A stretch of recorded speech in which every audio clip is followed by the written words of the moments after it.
From God of Love, the chapter called Still Small Voice, Contemplative Life. Speaking of silence, you know that ultimate reality is ineffable, and yet you cannot help yourself. The unsayable is all you can talk about. Through poetry and watercolor, dance and lovemaking, bread you knead and set to rise on top of the warm stove.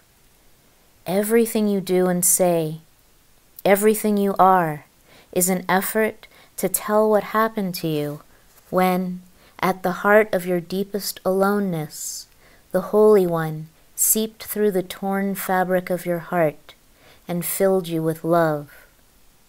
You cannot say, "I was broken and God mended me." That is not the true thing.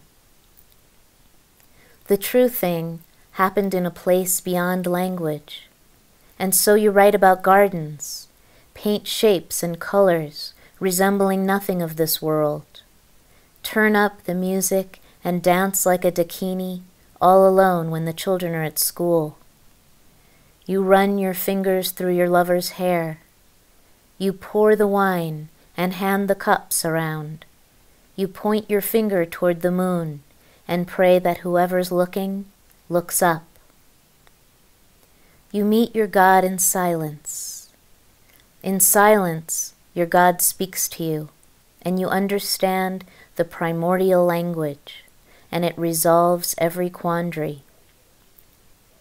This is why you thirst for the silence, like a man hiking in the desert who has drunk the last drop in the bottle and does not know how long it will take to reach his car.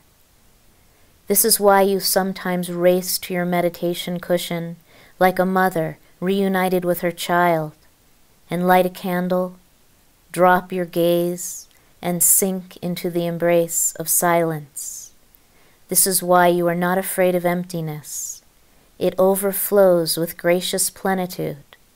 The God of love lives here. It's not always that easy, of course. More often, you drag your body to the altar.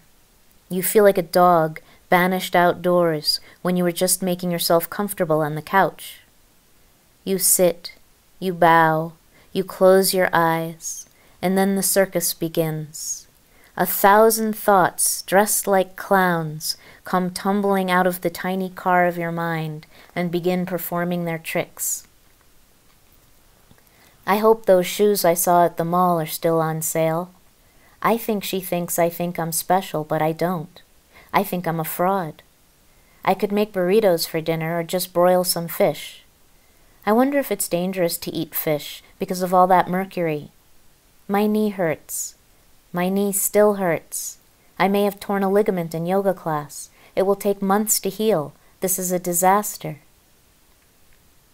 People try to assure you that all this mental activity is normal. The great sages speak of the monkey mind. It chases every banana of thought that pops up, giving you no rest.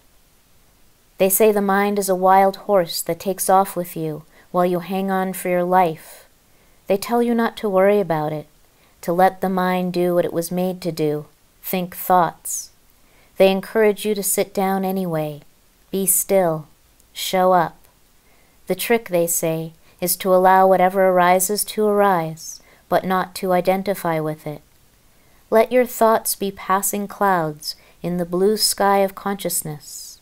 Watch them come, watch them go. Don't attach. Ha, you scoff. That's for regular people, you say. You don't know how bad I am. I've been meditating for decades, and it doesn't get any better. I have no discipline. I can't stay focused. I cannot quiet this mind of mine. It's hopeless. Maybe it's not hopeless. Maybe when you carve out the sacred time to be still, to be quiet, you are doing all that needs to be done.